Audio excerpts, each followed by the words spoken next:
Hello friends, welcome to my YouTube channel.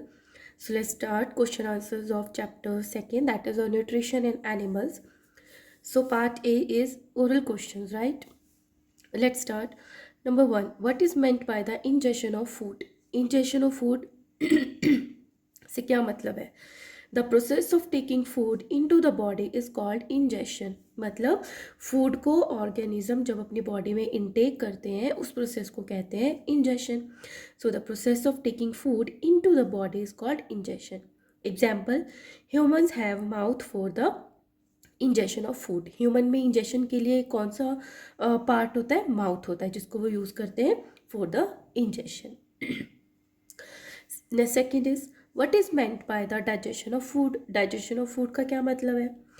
The process of break down of complex insoluble food substances into simple soluble food substances with the help of digestive juices prepared by the body is called digestion.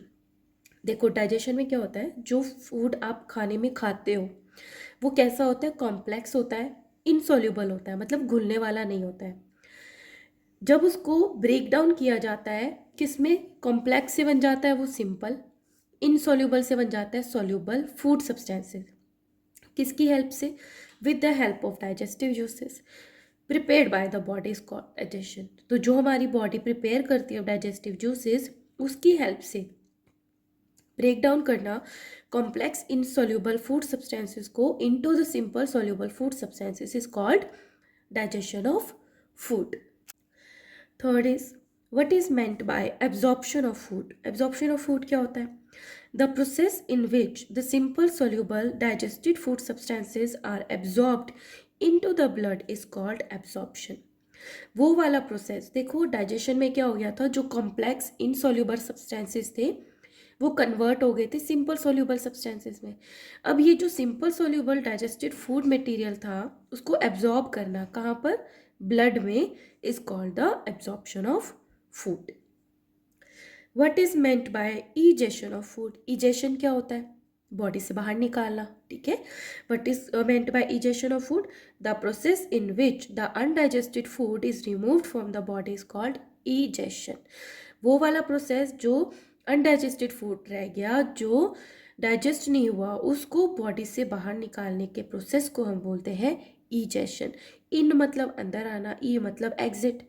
So ingestion intake करना, egestion मतलब body से बाहर निकालना. What is meant bye peristalsis. Peristalsis क्या होता है? The pushing down of the food by the walls of the oesophagus in a wave life action is called the peristalsis. आपको मैंने चैप्टर में भी समझाया था कि जो फूड होता है माउथ से जब इसोफेगस में एंटर करता है तो जो इसोफेगस की वॉल्स होती हैं कहीं पे तो वो रिलैक्स कर जाती हैं जहाँ पे फूड एंटर होता है. फिर क्या होता है, जैसे वो नीचे आता है नीचे वाली रिलैक्स हो जाएगी, ऊपर वाली कॉन्ट्रैक्ट हो जाएगी, तो फूड क्या होता है नीचे की तरफ पुश कर जाता है. तो इस जो मूवमेंट होती है इसको बोलते हैं पेरिस्टालसिस मूवमेंट बोलते हैं. The pushing down of the food by the walls of the oesophagus in a wave like, तो इस तरीके से वेव्स बन जाती हैं, is called the peristalsis. Now start science quiz. Question number 1 is name the process in which the small pieces of food get mixed with the saliva by the chewing.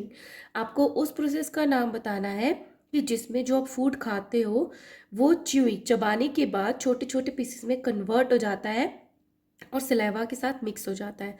उस process को क्या बोलते हैं? It is called a mastication. क्या बोलते हैं? Mastication बोलते हैं. Another is name the white and the hardest substance which covers the teeth.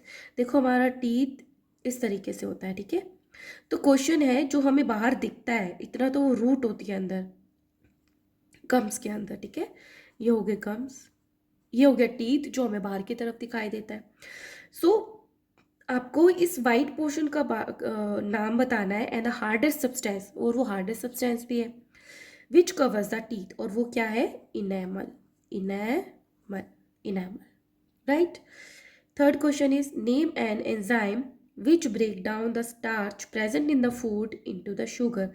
आपको उस एंजाइम का नाम बताना है जो आप खाना खाते हो, जो स्टार्च प्रेजेंट होता है उस पर एक्ट करके, फूड में जो स्टार्च प्रेजेंट है वो एंजाइम उस पर एक्ट करके उसको शुगर्स में कन्वर्ट कर देता है. That is a amylase, right. Name the largest gland in the body, हमारी बॉडी में लार्जेस्ट ग्लैंड कौन सी है? Liver. Name the longest part of the alimentary canal, alimentary canal मतलब हमारा पूरा का पूरा जो भी डाइजेस्टिव ट्रैक है उसमें कौन सा पार्ट जो है वो सबसे लार्जेस्ट है, लंबा है, लॉन्गेस्ट है, सॉरी लार्जेस्ट नहीं लॉन्गेस्ट है। So that is a small intestine which is a 7.5 metre long, right. Now come to the worksheet, tick the correct options, जो करेक्ट है उसको टिक करना है।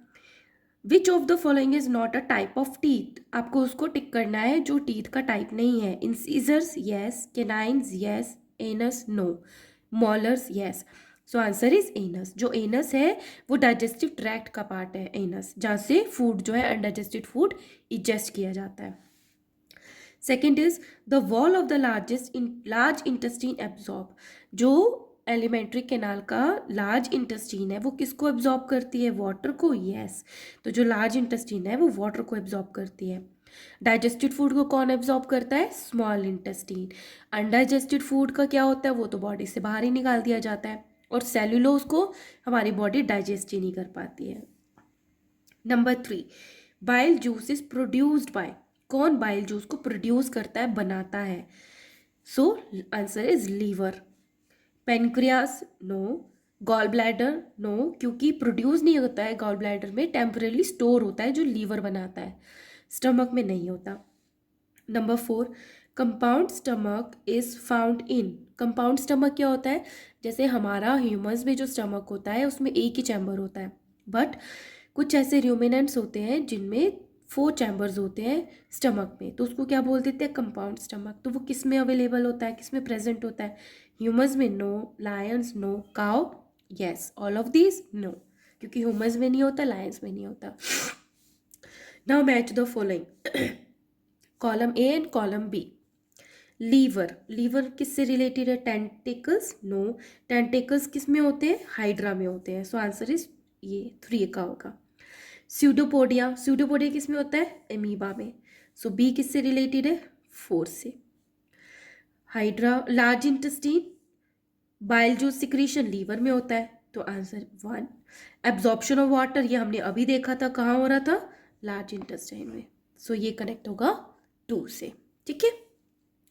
चलो आगे बढ़ते हैं। Fill in the blanks. The mucus protect the inner lining of the, जो म्यूकस है वो किसको प्रोटेक्ट करती है? इनर लाइनिंग की, स्टमक, स्टमक की इनर लाइनिंग को प्रोटेक्ट करती है। The inner wall of the small intestine has fold called the villi, हमने पढ़ा था ना, फिंगर लाइक प्रोजेक्शंस होते हैं इस तरीके से, तो उसको बोलते हैं villi. The small intestine is about dash long, कितनी लंबी होती है? 7.5 meters. The process in which undigested food is removed from the body is called egestion. ठीक है, चलो ट्रू एंड फॉल्स करते हैं। State whether the following statements are, मुझे एक्चुअली कफ कोल्ड है तो मेरी वॉइस थोड़ी क्रैक कर रही होगी। चलो, the tongue helps in mixing the food with saliva, yes true, है ना। सलाइवा जो है, हमारी जो टंग है वो हेल्प करती है ना, जो हम खाना खा रहे होते हैं ताकि उससे सलाइवा मिक्स हो जाए, तो true. In humans there are 14 teeth in each jaw, false. Why? क्योंकि 32 टीथ होते हैं टोटल, तो हर एक जॉ में कितने हुए? 16 हुए ना, इन्होंने 14 बोला, तो ये फॉल्स हो गया। Oral cavity is also known as a food pipe, no false. Food pipe किसको बोलते हैं? ईसोफेगस को, ठीक है, तो ओरल कैविटी को तो बक्कल कैविटी बोलते हैं। The gall bladder stores the bile temporarily, true, so this is true. Let's start section B, that is a multiple choice question, scientific or the practical skills. Bacteria act on the leftover food in the teeth and form. जो bacterias हमारे mouth में होते हैं, तो जो हम खाना खाते हैं उसके बाद कोई फूड बच जाता है आफ्टर ब्रशिंग, तो बैक्टीरिया उस पर एक्ट करके क्या बना देते हैं? एसिड्स। क्या बनाते हैं? एसिड्स बनाते हैं, ठीक है। When a drop of iodine solution is added to a boiled potato, it turns. देखो, आपको ये ध्यान रखना है कि ये बॉइल्ड पोटैटो है, बॉइल्ड पोटैटो में क्या प्रेजेंट होता है? स्टार्च। और जब उस पर आयोडीन सॉल्यूशन डाला जाता है, उसका टेस्ट किया जाता है, तो वो जो है उस बॉइल्ड पोटैटो को ब्लू ब्लैक में कन्वर्ट कर देती है, ठीक है। इन cow the food first goes into, cow में क्या होता है, कंपाउंड स्टमक होता है जिसके 4 पार्ट्स होते हैं, rumen, reticulum, omasum and abomasum. तो जो काउ है उसमें फर्स्ट जो फूड है फर्स्ट टाइम कहाँ पर जाता है, उसके फर्स्ट पार्ट में, that is a rumen. Let's start section B, very short answer questions. Name the 4 different taste which can be detected by a tongue. आपको उन 4 टेस्ट का नाम बताना है जो आपकी टंग जो है वो डिटेक्ट करती है। वो कौन से टेस्ट है, sweet, sour, salty and the bitter. These are the 4 taste which tongue can be detected. Next is name the 4 chambers found in the stomach of ruminants. Ruminants का जो स्टमक होता है वो कंपाउंड स्टमक होता है, उसमें 1 chamber ना होके 4 चैम्बर्स होते हैं, तो आपको उसका नाम बताना है। Rumen, reticulum, third one is omasum and last one is abomasum.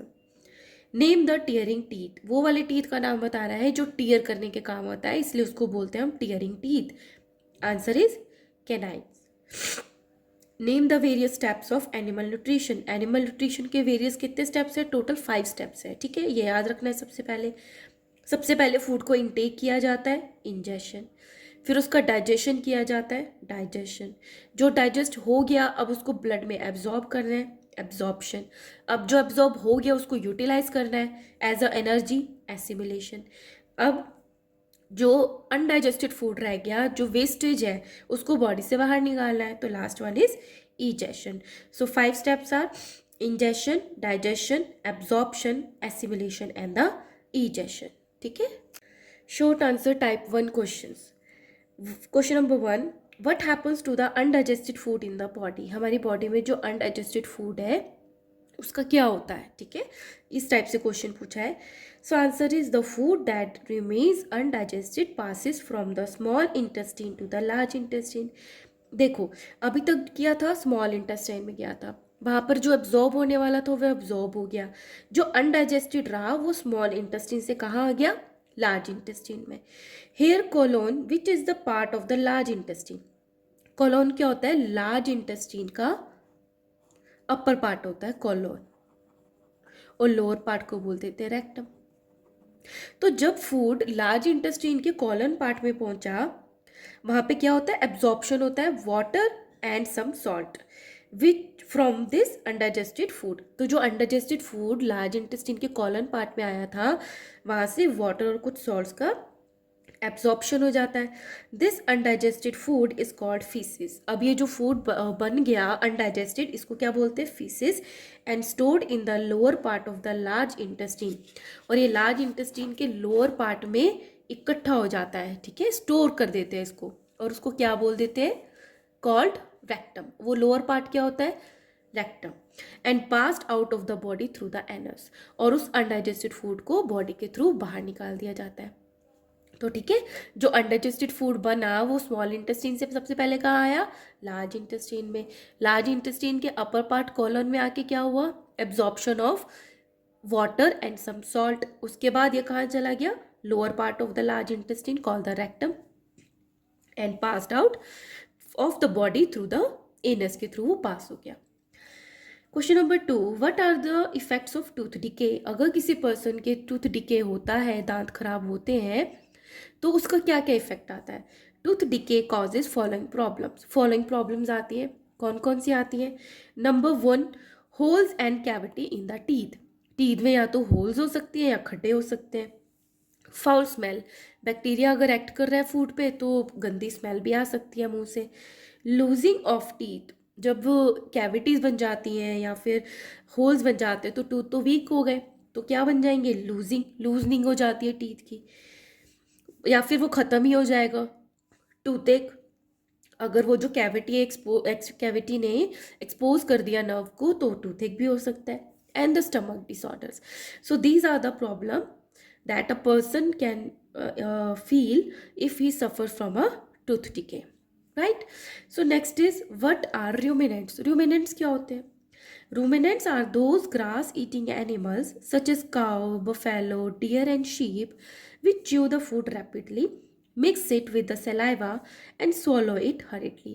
Ruminant क्या होते हैं, वो grass eating animals होते हैं जो अपने फूड को जल्दी से ग्रैस्प करते हैं, जल्दी जल्दी अपने मुंह में सलाइवा से मिक्स कर देते हैं और फिर उसको जल्दी से निगल भी लेते हैं। और वो कौन से होते हैं? Cow, buffalo, deer and sheep. Then bring the food back into the mouth. अब जो जल्दी जल्दी चबा के सलाइवा से मिक्स करके उन्होंने अंदर ले लिया था, फिर वापस से उसको बाहर के अपने माउथ में लेकर आते हैं इन स्मॉल लम्प्स